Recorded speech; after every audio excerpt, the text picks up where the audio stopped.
Kalau kita bicara soal konstruksi di Indonesia, ada satu nama yang pasti muncul, PT Adikarya atau ADIHA. Mereka ini bukan sekedar kontraktor biasa loh, mereka ini salah satu arsitek yang ikut membentuk wajah masa depan Indonesia. Tapi, di balik proyek-proyek raksasanya, ada sebuah teka-teki keuangan yang menarik banget buat kita bedah. Oke, kita mulai dari kabar baiknya dulu ya. Akhir tahun 2023 lalu, Direktur Utama ADI dengan bangga bilang kalau kontrak baru mereka meroket sampai 58%. Angkanya bahkan jauh di atas target. Nah, ini kan gambaran perusahaan yang lagi jaya-jayanya, lagi di atas angin, sibuk bangun sana-sini. Tapi disinilah letak anehnya. Dengan orderan yang bejibun gitu, kok bisa laba bersihnya malah anjlok, terjun bebas lebih dari 93%. Nah, ini dia paradoksnya. Dan inilah misteri yang akan kita coba pecahkan bareng-bareng. Sebelum kita masuk lebih dalam ke masalahnya, yuk kita lihat dulu seberapa besar sih Adikarya ini, biar kita semua paham konteksnya. Mereka ini pemain kunci, tulang punggung di hampir setiap proyek strategis nasional. Angka ini perlu kita highlight, 58%. Gede banget, kenaikan kontrak baru segitu sampai totalnya jadi 30,3 triliun rupiah, itu bukan main-main. Ini adalah bukti kepercayaan yang luar biasa besar, baik dari pemerintah maupun swasta, ke Adikarya. Dan cakupannya itu nggak cuma lokal. Lihat deh, jejak mereka sampai ke Filipina, garap proyek kereta api besar di sana. Sementara di dalam negeri, proyek-proyek vital terus jalan. Dari jalan tol, pabrik, dan tentu saja proyek supermasif di ibu kota negara baru kita, Nusantara. Nah, dari cerita sukses pembangunan tadi, sekarang kita banting setir sedikit. Kita intip realitas keuangannya yang jujur aja agak bikin deg-degan. Karena di balik semua kemegahan proyek itu, ada retakan yang mulai kelihatan di pondasi finansial perusahaan. Grafik ini nunjukin semuanya dengan sangat jelas. Lihat deh, batang kontrak baru menjulang tinggi ke atas, plus 58%. Tapi di sebelahnya batang laba bersih nyaris gak kelihatan, minus 93,6%. Kesenjangan yang luar biasa ini nunjukin satu hal, banyak kerjaan, tapi untungnya entah kemana. Jadi, kita harus luruskan ya, masalahnya itu bukan karena ADIHI sepi orderan, sama sekali bukan. Justru orderannya bejibun. Tapi ibaratnya mereka ini lagi lari maraton sambil gendong ransel yang isinya batu.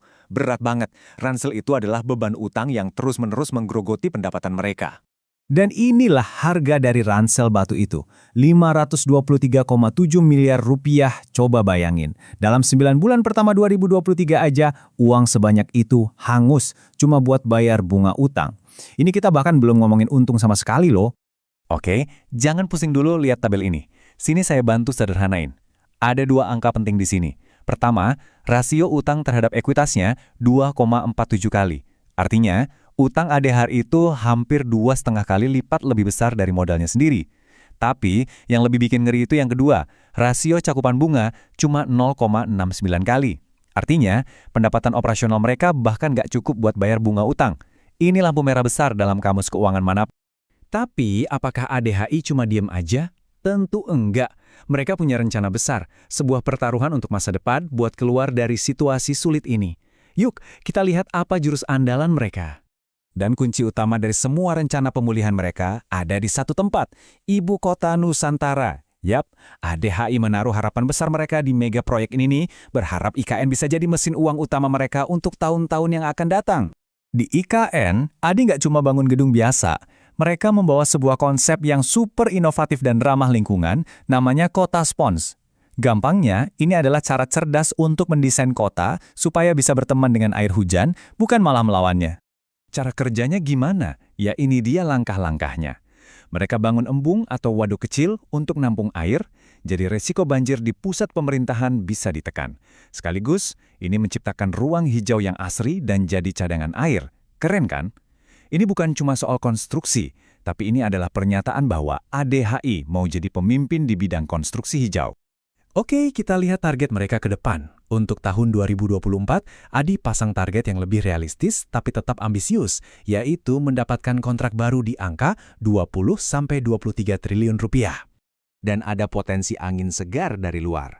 Bank Indonesia kan sudah beberapa kali menurunkan suku bunga di tahun 2023. Nah, efeknya ini bisa jadi baru terasa penuh di tahun 2024. Kalau ini terjadi, biaya utang ADH yang segunung itu bisa jadi lebih ringan. Ini bisa ngasih ruang napas yang mereka butuhkan banget. Nah, setelah melihat semua fakta tadi, sampailah kita pada dilema utama. Khususnya bagi Anda yang seorang investor, ini adalah pertarungan klasik antara risiko dan potensi imbal hasil. Ini kayak ada dua sisi mata uang. Di sisi yang optimis, sahamnya kelihatan murah banget. Tumpukan proyek di IKN itu nyata, dan ada harapan dari turunnya suku bunga. Tapi di sisi pesimis, kita nggak bisa lupa sama beban utang yang melumpuhkan, laba yang belum bisa nutupin bunga, dan risiko kalau ini ternyata cuma jebakan nilai atau value trap, kelihatan murah, padahal memang ada masalah fundamental. Para analis yang berada di kubu optimis, mereka melihat potensi kenaikan yang lumayan. Target harga konsensus mereka untuk 12 bulan ke depan ada di angka Rp460 per saham. Angka ini jauh di atas harga sahamnya sekarang, dan ini jadi pegangan buat mereka yang percaya ADHI bisa bangkit lagi.